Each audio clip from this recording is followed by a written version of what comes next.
Hey everyone, so today I'll be covering how Canadians lost access to news on Facebook and Instagram, why this happened, and how you can still keep up with the latest news online. I'll go over how a VPN can help you get full access to anything you want online, as well as tips for picking the right one so you can keep your news updates, streaming content, and privacy protection all in one place. Now, this all started with something called the Online News Act, which was passed in Canada in 2023. Because of this new law, Meta, the company behind Facebook and Instagram, has started blocking all news content for Canadian users on both platforms. So if you're in Canada, you won't see any news posts from outlets like CBC, CTV, or even international sites like BBC or CNN when you're browsing Meta apps.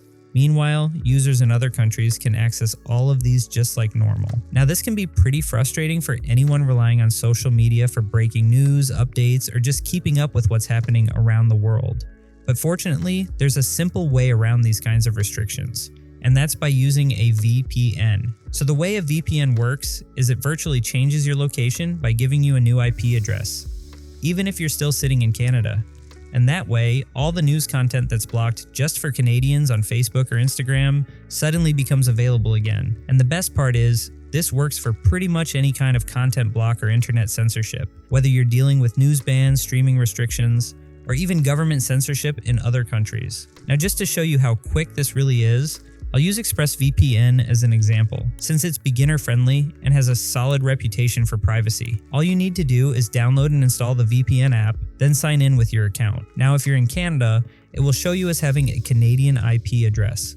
So to change your location, you can simply open up the app and either use the search bar or the drop-down menu to pick a different country. Usually, a US server is the best choice for speed since it's so close to Canada, but any country is fine. Once you've made your selection, just click the connect button and the VPN will do the rest. After you're connected, just go back to Facebook or Instagram and you'll be able to access news sites like BBC or CNN that were blocked before. Now, if you still have trouble loading a page, just refresh the app or close and reopen it, and you should be good to go. And as a quick reminder, if you want to check out ExpressVPN or any of the other top VPNs I'll mention, you'll find all the latest discounts and review links in the description. Now, when it comes to picking a VPN, you'll find there are a lot of options out there, but not all of them deliver the same experience. Some are just a bit more reliable for accessing geo-restricted content, while others focus more on security or offer better value if you're watching your budget. It's always a good idea to go with a provider that has a proven track record for privacy and streaming, especially since there are plenty of VPNs that make big promises but fall short on things like speed or customer support.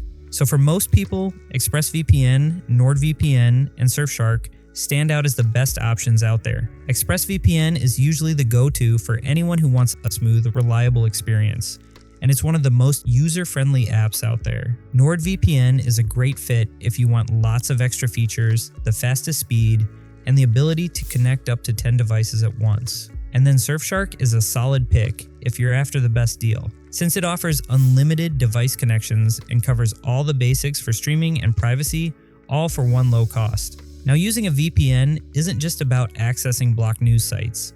You can also unlock streaming services that usually limit what you can watch based on where you live. So if you're in Canada and you want to see the full US Netflix library, or you're hoping to catch a show that's only available in another country, you just pick that location in your VPN and you're all set. This also works for getting early access to game releases or finding better prices for flights and hotel bookings, since some sites show different deals depending on where they think you're browsing from. On top of that, a VPN gives you extra security whenever you're on public Wi-Fi, like at coffee shops or airports, by encrypting your internet connection. This means your personal data, passwords, and browsing history are protected from anyone trying to spy on your network. So even if you're using free Wi-Fi, you don't have to worry about someone else snooping on what you're doing online. So I hope you found this helpful, and if you did, please leave a thumbs up, as I always appreciate that. And if you have any questions or want to share your own experiences, just drop those down in the comments below. I always enjoy answering as many as I can. And if you'd like to check out any of the VPNs I mentioned or want more details, you'll find all the current discount links and reviews in the description. Otherwise, thanks so much for watching, and I'll look forward to seeing you in the next video.